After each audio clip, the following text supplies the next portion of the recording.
What are some of the fun tools that are being used that people can use?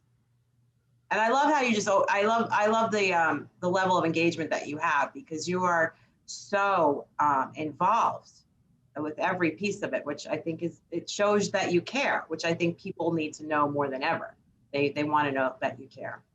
Well, let's talk about praise for a minute. So you can make praise calls, Hmm. and there's a special format. I actually write about it in my book, but it literally is you're passing through and you give them some praise. Now, let's be honest, with some people, it's hard to find something to be positive about. And now it could be that they showed up for work on time, that they helped somebody else. But what you also can do is have managers switch lists. So let's say, Val, if you were a supervisor and I was a supervisor, I would give you my list with the praise for each one, just one line, and you'd give me yours. And I would call your folks and say, hey, listen, I was just talking to Val, and she said that you're really helping out in the chat with the new people that have come out of nesting. I'm just passing through. You always have to say you're just passing through. Just got a second, but I just really wanted to thank you for doing that. What do you think happens? That person goes out to the chat.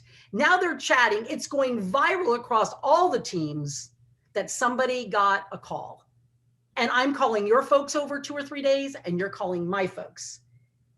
So if you're holding the team meeting and I'm holding a team meeting and they're getting a phone call from another manager and the quality folks are able to coach, that's another touch point, Hmm. right? And we're praising in the chats as we're walking the virtual floor 10 times a day, and there's psychology to go along with that. Now we're just controlling the narrative, and that doesn't cost anything.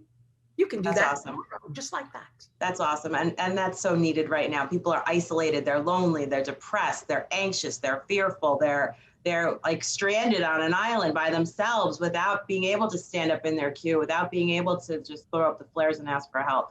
So that's so important. I think that people, they need that right now. I had a conversation earlier today with someone who was just doubting their whole performance. I'm like, the doubt's right here. You're doing an amazing job. And it just changed the whole conversation.